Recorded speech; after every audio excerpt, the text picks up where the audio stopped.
Hey, everyone. This is the After Party After Show. I am your host. Sounds very parasitic. Dr. Tom Foolery, cryptocryptology facilitator. Sounds very parasitic. Sure, maybe symbiotic. We'll go with symbiotic. That sounds a little better, right? A little bit more healthy. Yeah, could be worse. Yeah, right. Yeah. So I just had a little discovery. I still have coffee in my cup, and that is actually pretty freaking awesome because I was thinking, oh no, I'm gonna have to go through this hour without coffee, but no, I do have a little bit of coffee, and I can only speak for myself in the microphone. That makes us this should make a better show when I have coffee I can drink. Keeps my brain juices going. That's what it does. Let's see what else is here. What is this? Is it supposed to be funny? No, not at all, Wes. This is not supposed to be funny whatsoever. Well, it can be funny at times. It all matters who's on the show and who makes comments and what happens. What's up, Sammy? G'day. You, you're doing Hey, well. Sammy. You know, I just had someone message me about a potential job that I think could be a scam, and so I'm thinking I should just reply because I already have like another job lined up. But this is I'm curious about the scams that people run. For people looking for employment. So I think I'm going to respond just to see if it is a scam and what kind of scam it is. Sammy, you look absolutely divine with the light coming down from behind you. You know that? You got this heavenly light just coming down. Yeah. Thank you, sir. I'm pretty buggered. You probably noticed I wasn't around yesterday. Yeah. I have to say, as a business owner, running a business that's so heavily regulated by the government is very annoying and a lot of work. But as an advocate for people, differently abled people, I have to say it's very necessary, and I'm glad that our country is so stringent. Could still be better, but Sure. Yeah. Yeah, dude. I feel you. I'm sure that it is. If anyone has worked in the field, you'll know that, especially if you're in management, there's a lot of paperwork to do. More paperwork than you thought that was ever possible. And you enter human services to help people out, right? To help people out in crisis, to help people out in their day-to-day life. And then if you do decide to go into management, it's like, wow, look at all this. I'm spending more than half my time filling out papers, filling out forms. yeah. And I'm at the point, it's all my time. That's all your time. Yeah. All my time. Yeah. Yeah. Well, you're doing the Lord's work, Sammy. I've said it before and I'll say it again. You're doing the Lord's work. Thank you, sir. I do have a question. Yeah. It was about one of your articles. Let me just pull up my notes Sure. that I wrote down. Sorry, talk amongst yourselves. I'll talk about it amongst myself. I have to tell you, I've gotten so busy that Wes Stewart. Thanks for the Viagra, by the way, Andy. It didn't really help my sunburn, but it did keep the sheets off. Oh, that's good. I'm glad to help, Wes. Whatever I did, I tried to be helpful in some way. Unless you're one of the people I'm trying to fuck with. Okay. And then Sammy. How's it going, Ray? I found my question. You got your question. All right, what's your question, brother? Yeah, that stupid story about the Florida man. Florida man story. Yeah. All that story does. So you bring these stories on, Andy, but all they do is just raise more questions than they answer. Like, this is true. So first of all, you mentioned he was taking protein bars and Gatorade, and in this spinning thing, I'm trying to picture, like I'm just seeing protein bars and bottles of Gatorade flying everywhere Oh as yeah. he spins around. That don't even get me started on how I tried to imagine he was purifying water while all this is going on. I'm very skeptical about the water purification. Very skeptical. Mm. Right. I think he was drinking his own urine. Let's just say it. That's all right. We'll make the implicit explicit. He was probably just drinking his own urine, calling it Mm. Yeah. seawater. Yeah.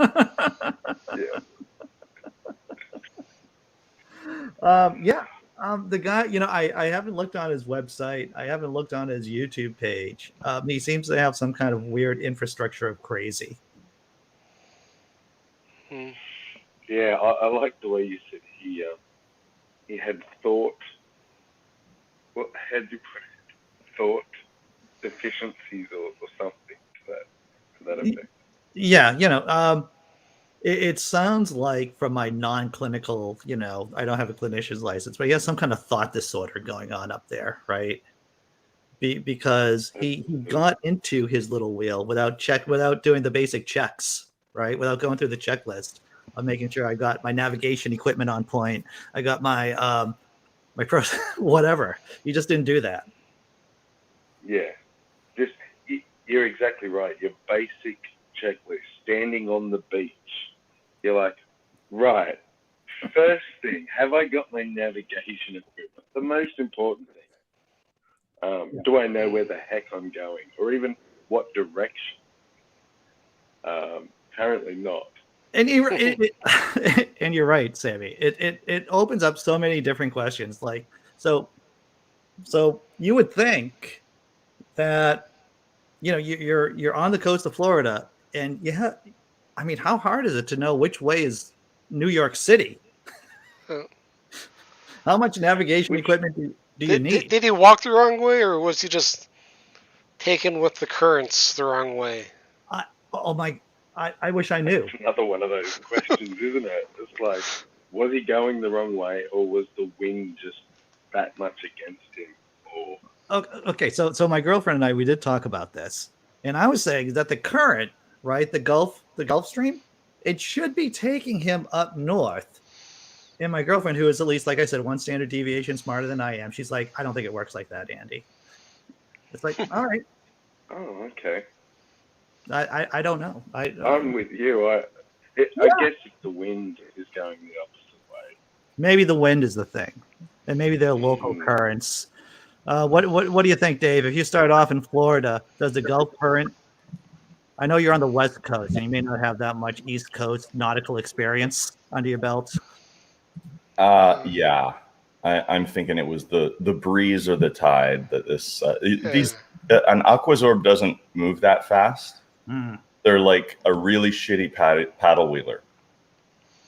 So, and when they try to do the flying man contraption, they use a guy who's specifically been working out and training for this machine, and it barely gets off the ground. Yeah, true. So some jackass in a Zorb that's running, not a marathoner, not a professional athlete, apparently with a pocket full of water filtration units and what was it? Gummy bears or something? What did he have in the pocket? Gatorade, protein. He had tuna too.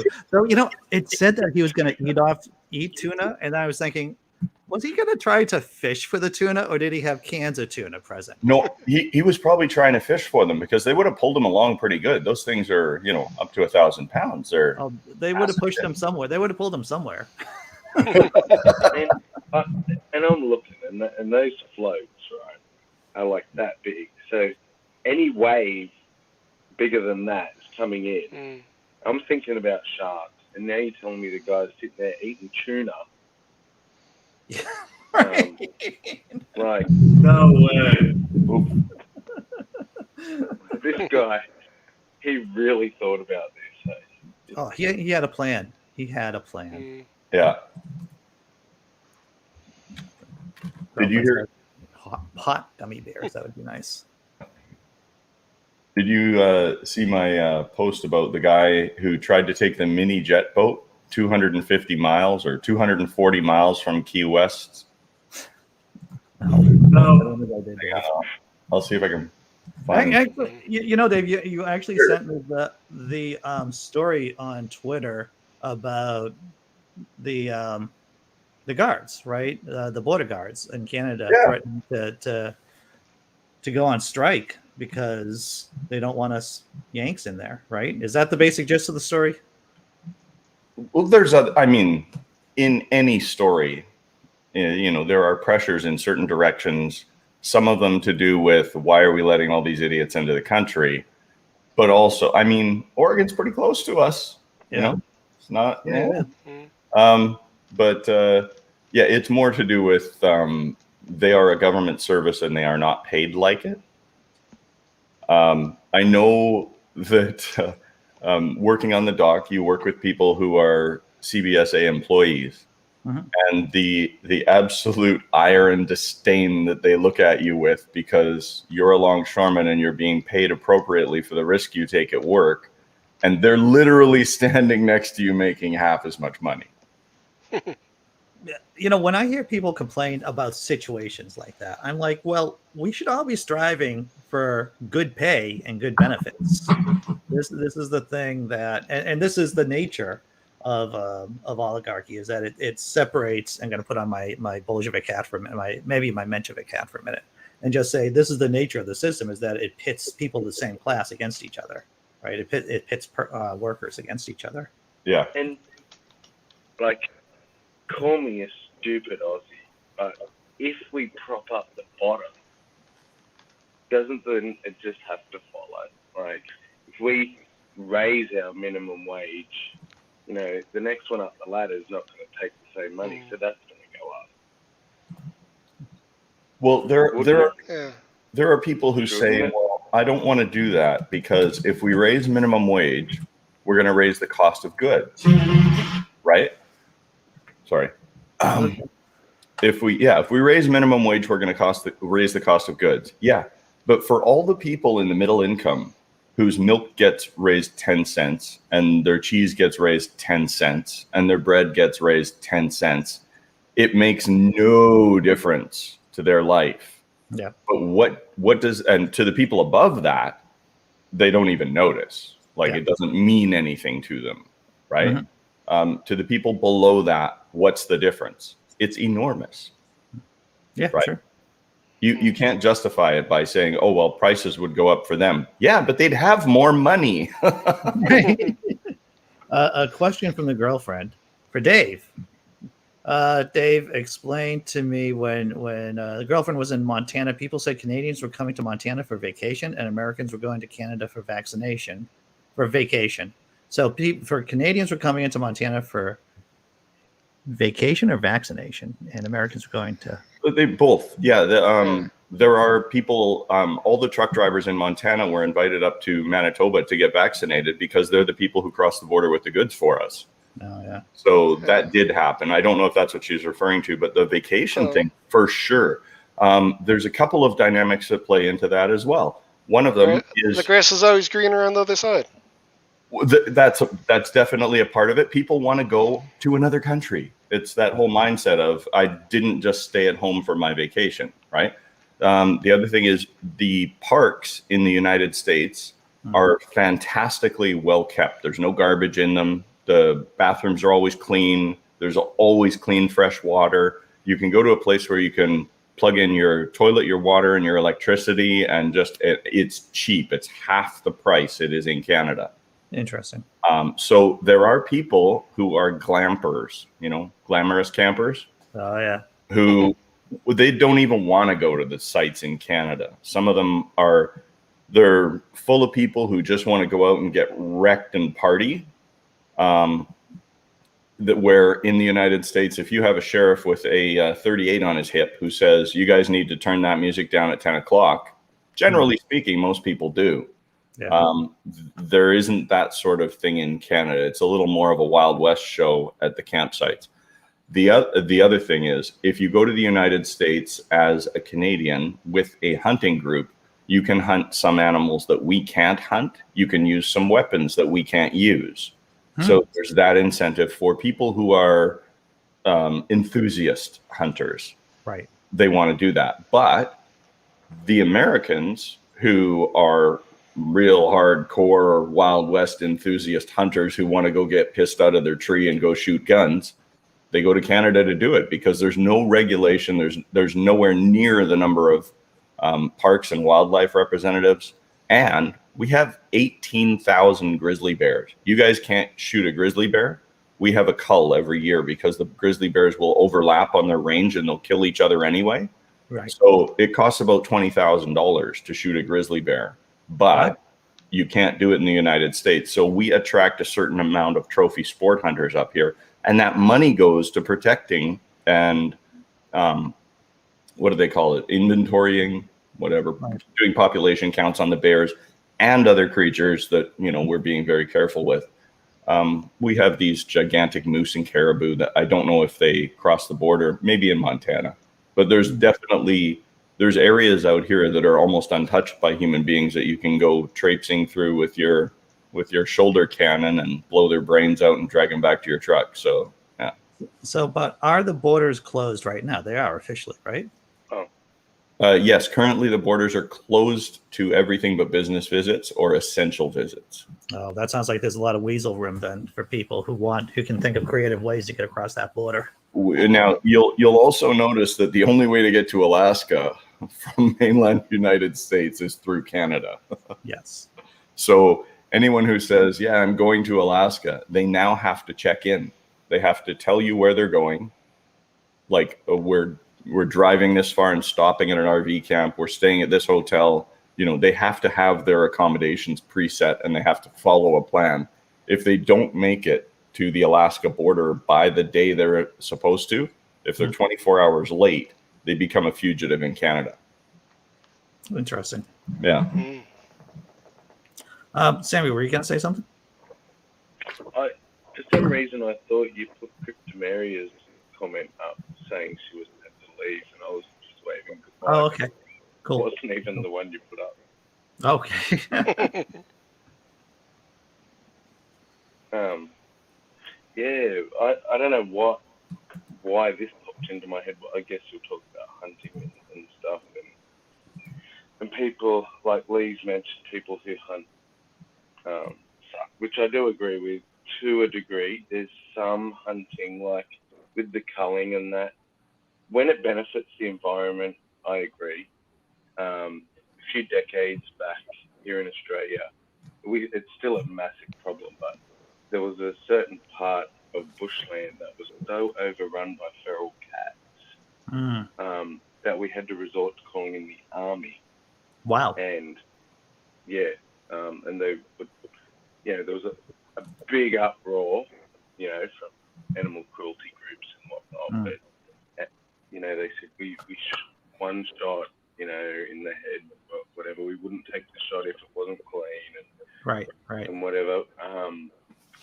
And as controversial as that is, I have to say I completely agree with that. If you have any understanding of the destruction to the native wildlife that is already so fucking precarious in Australia. Yeah. Well, you run into. I'd be down for nuking them if we had to. Well, you run into these situations, right, where you have the mouse infestation, and there doesn't seem to be any solution besides killing mice to that. So if that's okay, and is this me making an echo, or is this somebody else? Because I'm hearing an echo. Don't hear an echo. You know? No? Is it me?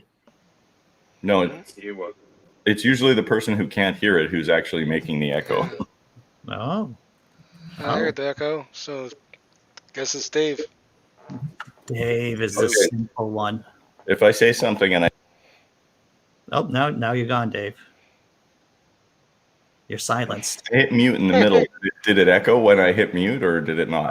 I don't even think I was talking, to tell you the truth. Maybe should I just keep talking while you're muting yourself? That's all I'll do. I'll just talk. Oh, okay. Yeah, you keep talking and I'll go. I'll just read things like Andy called the doctor. Should I call the doctor, Dr. Mordecai? I don't hear an echo right now. I have to tell you, whatever you're doing, Dave. Oh, it's you, Sammy. Oh, Sammy. I muted and it went away. Is it Okay. gone now? It was, yeah, it is actually, yeah. Mm. I've got earphones in, which is odd. That is odd, yeah, yeah. So yeah, as a vegetarian, I don't like the idea about idea. Yeah, I said idea. Your drink. Drink, of causing harm. Yeah, yeah. Well, And, I'm sure most people here remember my dilemma when I caught a mouse. It was yeah. sticky trap. So I'm with you there. I detest cruelty. Actually, there was a young woman who came knocking at the door, who's from the Democratic Socialist Party. She's running for counselor, city councilor. And literally, as I'm talking to her, there's a rat scurrying in the background, and I'm going, you probably heard this, but what are you going to do about the rats? Because something has to be done about the rats. The rats Did are. she have an answer? Well, she did. She said that the city was basically misappropriately using funds, and then she started talking about defunding the police, which is pretty much music to my ears. And so, all right. But an odd answer to how do we fix the rats? Well, defund the police. See what you did there. Defund the police and you fix the rat problem. I think the rat problem is a self-resolving thing, right? They're going to hit critical mass and they're all going to start eating each other. And yeah, but it's going to be a medium. There's going to be there will be a balance point. Yeah. And how many rats? How many rats should a city have? Now, and I swear to my pictures is God, if it wasn't as big a problem as it is now, I would not be complaining about it. But this is she's knocking at my door at 5:00 in the afternoon. It isn't even dark out, and there's a rat scurrying around the neighbor's yard. And brazenly, it's like your rabbit problem, but with rats. You'd like to think that they would reach that medium, but there's some mice near me that would beg to differ. Yeah, when they learn farming, we're screwed. Well, it's the agricultural revolution for the rodents. That's what we live in fear of. That's what it is. But we have to do something about the reason we have an exploding rat population is because of the way that we handle our garbage and the way we treat our city and the way that we drop food on the ground and don't pick it up and dispose of it properly or put it in a compost bin or something like that. If they didn't have an enormous amount of food and shelter and water, they wouldn't have exploded like that. We did. So is the onus not on us to fix it? Your theory is to create a public health campaign against the rats. I see what you're doing. I agree. The thing is, it's so difficult to do because the rats are so ingenious. We have these. And I don't know, I feel like I'm dominating the conversation about rats, but we have these huge trash barrels, right? Made out of some pretty strong plastic. And in each spot, there's a rat-sized hole chewed through it. Yeah. There's a rat-sized hole. And so these are new too. We just moved here a year ago and the rats have been able to knock through. I would offer the suggestion that we've kind of accommodated in the Lower Mainland here is we have a ridiculous amount of predator birds in our city now. And people, we have red-tailed hawks, peregrine falcons, bald eagles. We have all these things and way too many of them for a booming metropolis. It's ridiculous how many we have. But they are eating a lot of pigeons and a lot of rats. Yeah. I like the. We could give you some snakes, Andy. Yeah, there you go, right there. The Boston Snake Party. Yeah. Well, I hope they're super poisonous, Sammy. That's all I'm saying. I'm sure it'd be a lot more effective in killing the rats. Would I be correct in assuming that a majority of the buildings where you are as a very old building, and there's a They lot of are old infrastructure. They are old buildings. Yes, I mean, we're in a process of a lot of them being fixed up, but there are definitely some old buildings and buildings that are not being properly taken care of. Like there's a rat house. I've mentioned this before. There's a rat house down the street from us, like 2 blocks away. Now, do you And mean a house that was specifically intended for rats, or a house that has been taken over by rats? Dave, I'm glad you asked that. At this point, it's hard to really determine if it was built by rats, if the city decided they needed a rat housing, or whether or not it was just commandeered by rats. No one knows at this point. That's how bad it is. I guess they had squatters' rats. They have squatters' rats, exactly. They have squatters' rats. Well, if they're a big enough constituency, the government starts catering to them. Oh, well, you're right about that. That's give the rats the vote. Yes.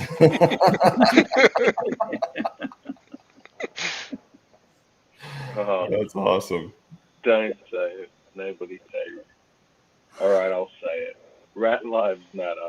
Oh, Sammy, you had to go there. You had to go. There's a crane that's been decommissioned down at the Surrey Fraser dock. It stopped working years ago and it was on the end, so they just rolled it way down to the end of the dock and they just left it there and said, one of these days we'll get around to sorting that out. Oh, it's gonna fall. No. It's very sturdy. The bogies and the wheels and that are all fine. It was just the motors to lift the cables and that, and the cables needed to be replaced. It was like full maintenance top to bottom. It was time to either decommission it or completely redo it. They're getting to the point now where we need another crane down there. So they're talking about redoing it, except they have to get permission from Environment Canada to move the eagle's nest that is on the top of it now. Oh, that's tough. If there's an eagle's nest at the very top of it. Well, 10 years ago, it was a big thing, right? Like, ooh, there's an eagle's nest up there. You can't move it. Now, like every 7th tree you drive by has an eagle's nest in it. So it's become less of a thing out here. There's a lot of places where you could just like hot glue it into another tree and they'd be fine, right? Dave, let me ask you this question. The question that most of us here in the States are asking. Is it an American eagle? Are you dirty Canadians thinking about moving an American eagle off its perch? Well, I don't want to say what day it happened on, but there was a lot of eagles with passports coming up here around about 2016.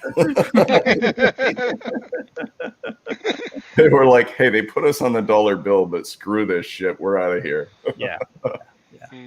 No, we've always had eagles up here. I don't think they migrate like that. They may cross the border. I don't know.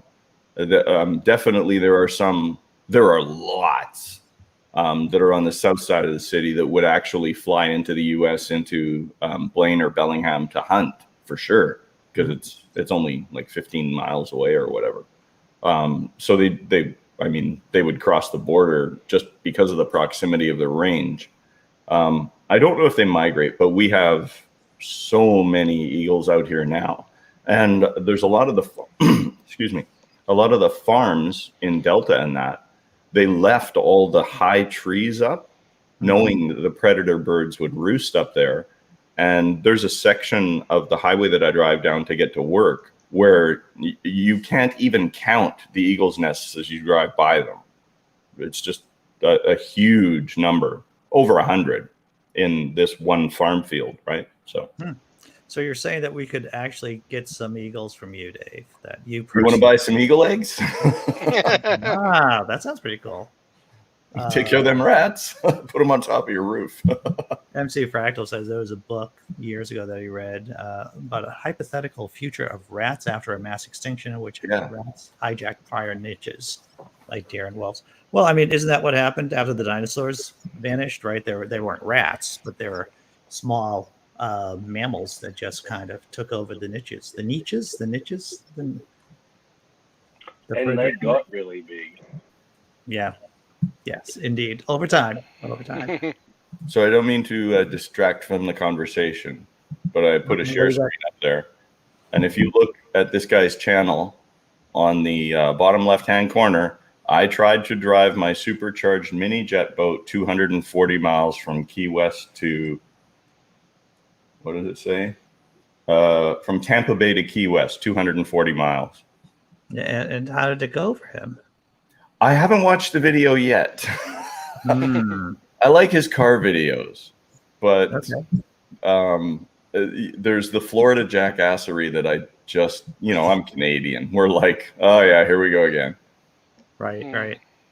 Well, it's more likely to have been successful in that journey than the Florida man in the wheel. I do want to point out that this guy's channel is mostly, it's car jackassery and it's Florida jackassery. So it's mostly Florida jackassery. But did you notice how many subscribers he has? I have. Yeah. Well, the thing is on YouTube, right? As we all know, that people are attracted to bright, shiny things and glorious lifestyles. This guy could be, doing meth, but he's got a fast speedboat. There is a non-zero chance. I still hear an echo. There is a non-zero chance that he has done meth. Yeah. But he just he got engaged to his girlfriend, now wife, fiance, on the racetrack that he bought. He bought an oval track in Florida because, of course, Florida man, right? Yeah. What do you do when you break 2 million subscribers? You buy a racetrack. This is this is what I found. If you actually ask people questions, you'll find surprising answers. Like more people have done meth than you think. Yeah. And then a lot of guys have faked orgasms than you think too. Oh. Yeah, Sammy, right? It's like when I never have, but I've had buddies who were like, yeah, I was just sick and tired. I had fun. I thought with males it was always the opposite. Always trying not to. Oh my God. I actually told a girlfriend once, we were talking about, faking orgasms and how women do it all the time to get off the hook or whatever. Right. They're just not in the mood. It's a different thing. They appeal to more of a mental orgasm than a physical orgasm. And of course, I accidentally said within earshot of my girlfriend, I faked an orgasm once because she had a good time and I was really tired and wanted to go to bed. And I knew she wanted to make sure that I was happy. I was happy. I was having sex. I was tired. I wanted to go to bed. And this just proves my point. You ask certain questions, and you'll find out surprising answers that more people have done these things that you thought no one has ever done, like men faking orgasms. But Andy, if you had put money, your own good hard-earned money on, has Dave ever faked an orgasm? Yes or no? Which side would you have bet on yesterday? Dude, No. if it was some kind of death-defying act, Dave, I would have definitely put Dave has done this, and I would have put money on. I would have doubled down on that, Dave. But the orgasm thing, it shows a level of consideration, Dave, because you made me realize that I have been in situations where I was done. I didn't reach the climax, but I was satisfied and I was done. She was done, so I said, that'll do, like, let's stop. And I did have to say, fine, I am quite satisfied, don't worry, but no, what you do, considered pretending. No, I'm not saying that I wouldn't or you shouldn't, but it never even crossed my mind. Maybe I'm not very considerate.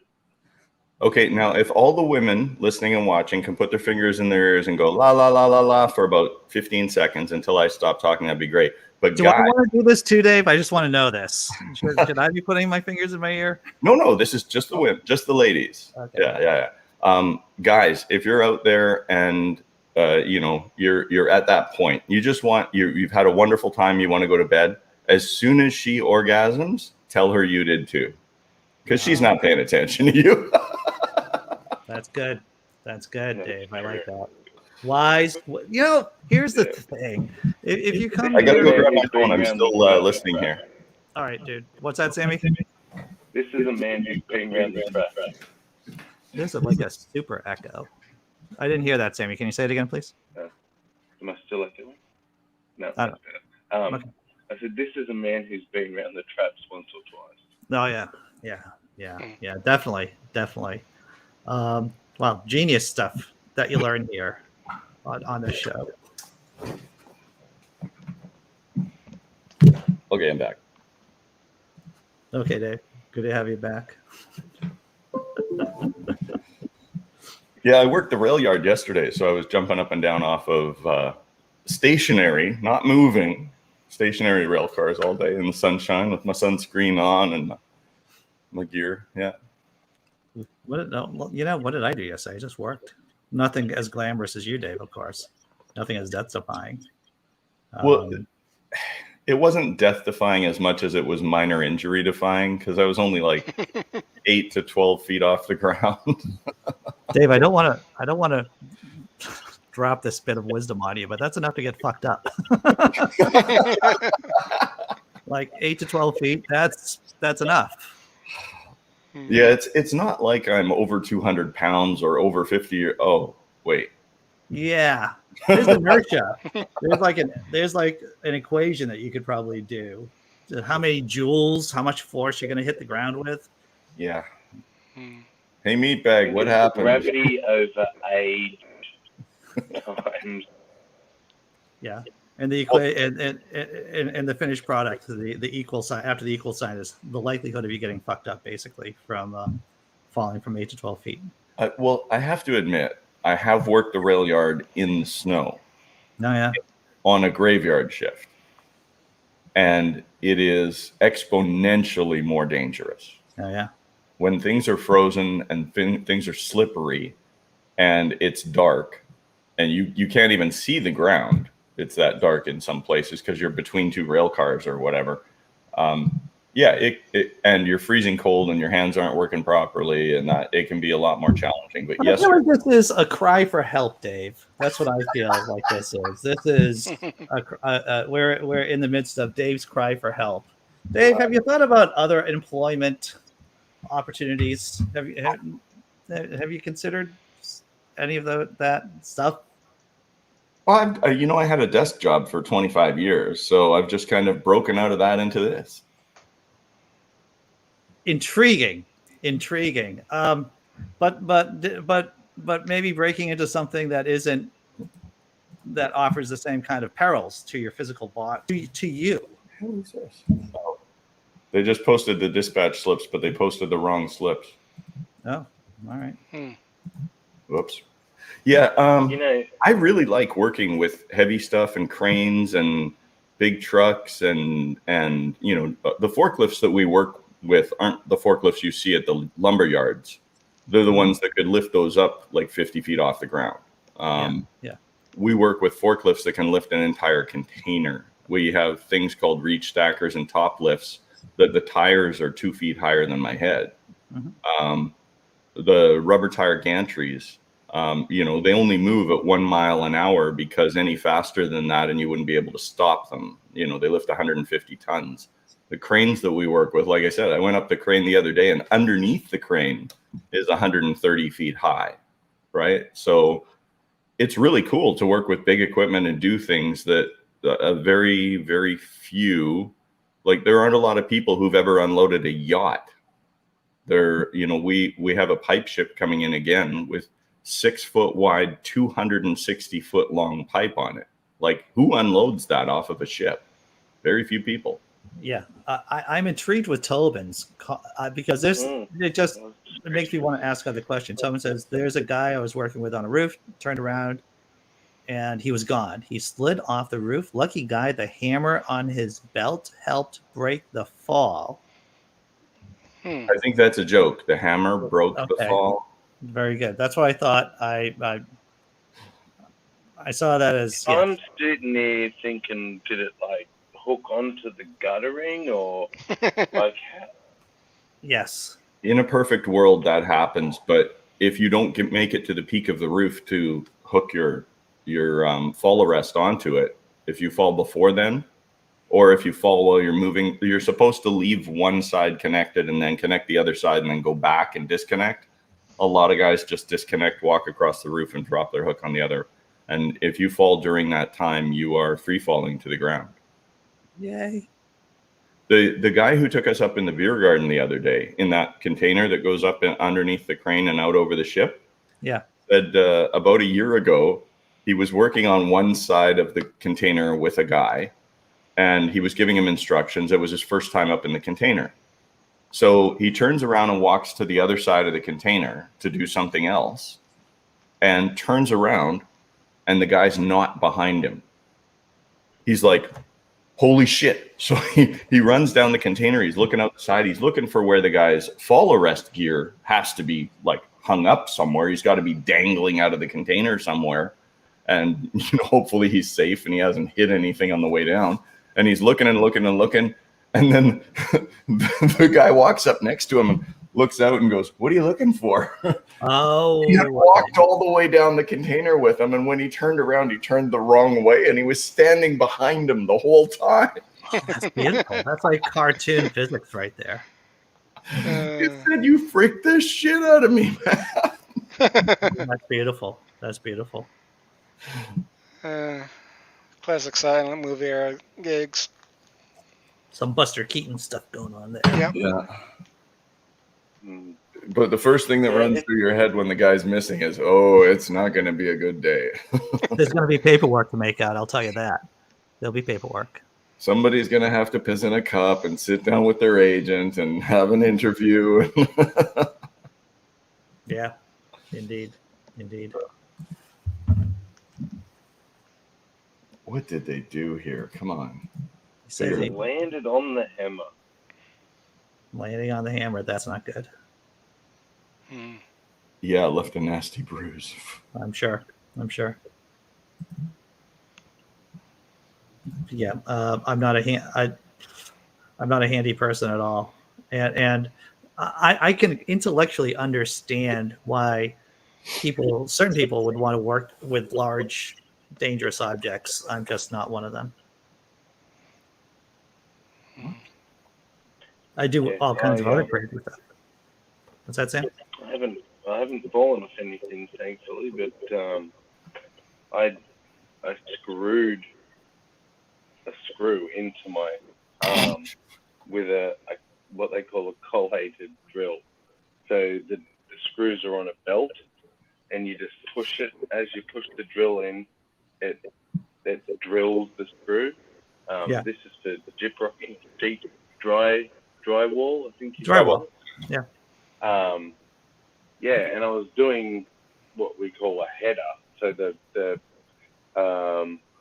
part above a door. Not sure what you call that. And I just pushed so hard that I went straight through the drywall, and my hand was on the other side, and I just went straight into What I did here. So, Sam, did you did you screw your hand into the drywall? No, thankfully, like I just went right Well, you through. just straight through. Oh, you're out of here, Dave? just- All right. That was work. I got to go. All right. Take care, man. Good Have a luck. great day, guys, and I'll see you as soon as I can. Have fun, Dave. Definitely. Good luck. And it's Blood Donor Day, so don't forget to give blood. Oh, good. I'll see Neil and Randolph in a little while. Cool. Give them my best. Will do. Yeah, So- it went flush to my skin, Wow, Dave. and I was working with my dad at the time, and he raced me wherever we were to the first doctors we could find, and the doctor's like, I'm not touching that without an X-ray, so we had to go and find somewhere to get an X-ray, and then come back to the doctors, and the X-ray showed that the screw, the way it went in, the doctor's like, I really don't want to do this, and called the other doctor to come in. It had stopped just touching my bone, so I just missed screwing the bone. It had pushed a major artery out of the way Wow. to go through, and went in between my two tendons, pushed them out of the way. And the doctor said it's like you got an anatomy book and placed it, because if it had hit a tendon or the artery or the bone, there would have been all sorts of trouble, but I just managed to miss everything. And this is a 25 mil, so an inch. Was screw there all was the there way. any conversation about just leaving it in there? Well, I wasn't going to say this bit, but my dad didn't want to have to deal with the whole work cover thing. So he did get a screwdriver and try and unscrew it. Very dad thing to do. It's a very dad thing to do. Yeah. Well, this is the man who sliced his, I think it was his thumb, to the point where it was hanging off sideways, and he got the cling film off someone's sandwich and wrapped it up and then some duct tape and kept working for the rest of the day because he couldn't afford to stop working. And he would just every now and then unwrap it, squeeze the blood out of the cling film, and then wrap it back up again. That's brilliant. That's absolutely brilliant. That's dad triage medicine right there. So, Sam, how do they get it actually? So it's a screw. It's not a nail. So big thread on it, and it was coarse thread. So they had to literally just cut all the way and create an opening, and it was excruciating. Dude, that's crazy. And then Did they put you under? No. I because that look that Sammy just did was that no, it's Australia. Of course they didn't fucking put you under. I only just found out recently, like a couple of weeks ago. My partner said to me, we were talking about the dentist and why I hate it so much. And she goes, if it still hurts, you're supposed to tell them and they'll give you more. And I said, well, that makes sense. I shouldn't have assumed there was like a set amount that I get. And if I still feel it, well, suck it up. But no. And so my whole life, I've just sort of laid in the dentist chair. And just accepted it. Yeah. Wow. Well, what a soldier. What a soldier, Sammy. Yeah, that's It wasn't by choice. No. I knew I could have had it.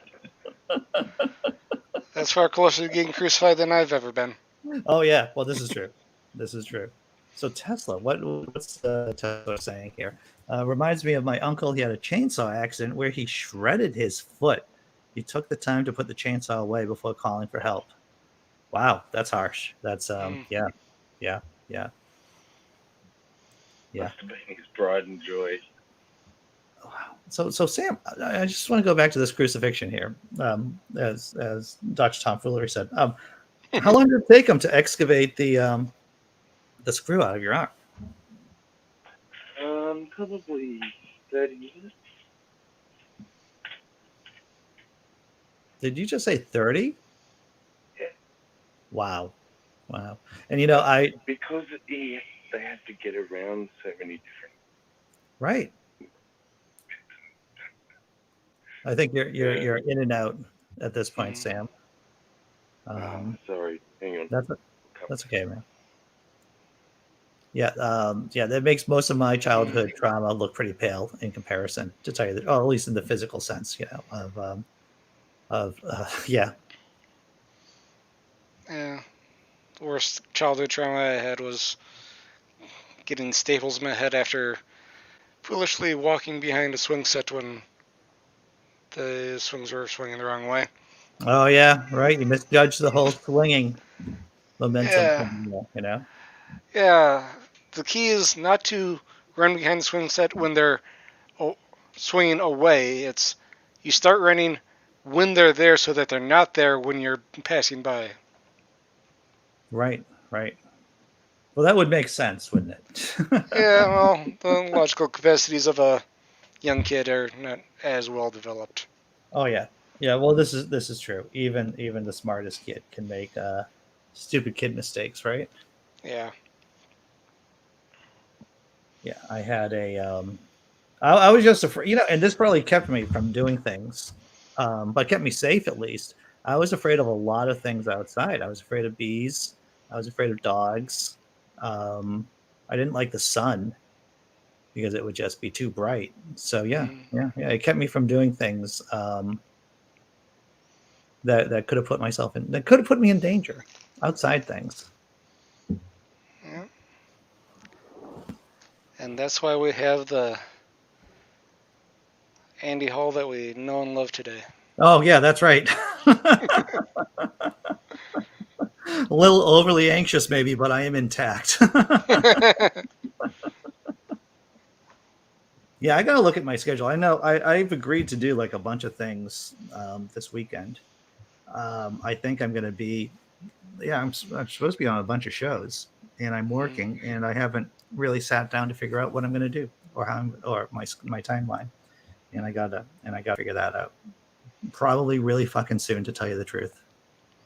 and I got some friends who are building a privacy fence this weekend because of bad neighbors that I'll probably be helping them out with.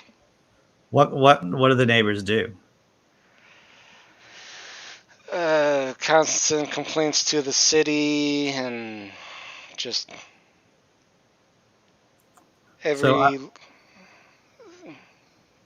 are they elderly?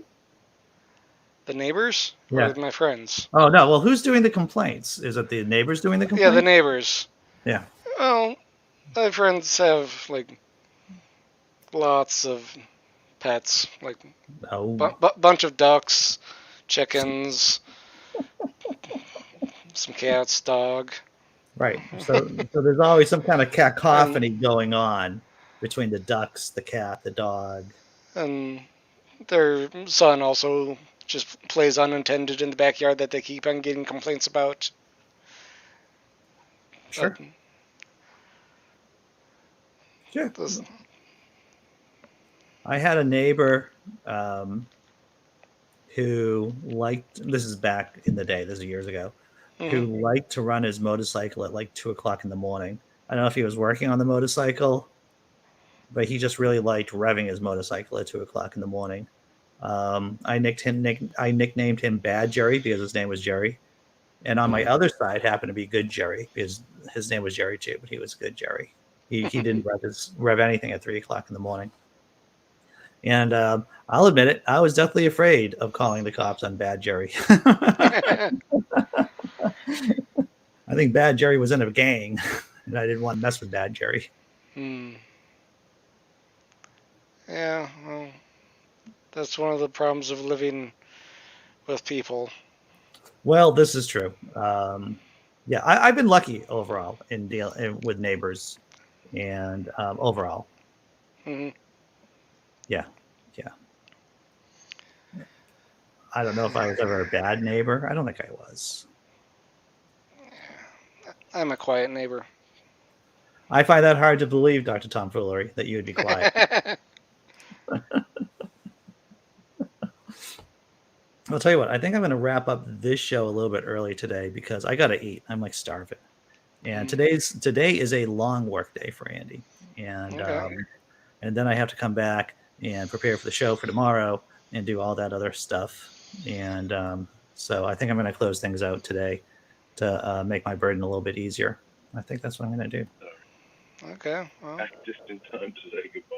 A little Just in while. time to say goodbye. Well, you made the show with your with your story, Crucifixion. with your yeah. crucifixion story. That was pretty awesome. Partial crucifixion, not full Mark, crucifixion. yeah, not the full Monty, not the full Monty crucifixion. All right, Anybody everyone in the got- chat, thanks for showing up. This has been a lot of fun, as always. Sammy and Dr. Tom Foolery, cryptology facilitator. I'll see you all tomorrow. Same crazy time, same crazy channel. Take care, everyone. Hey, Rick.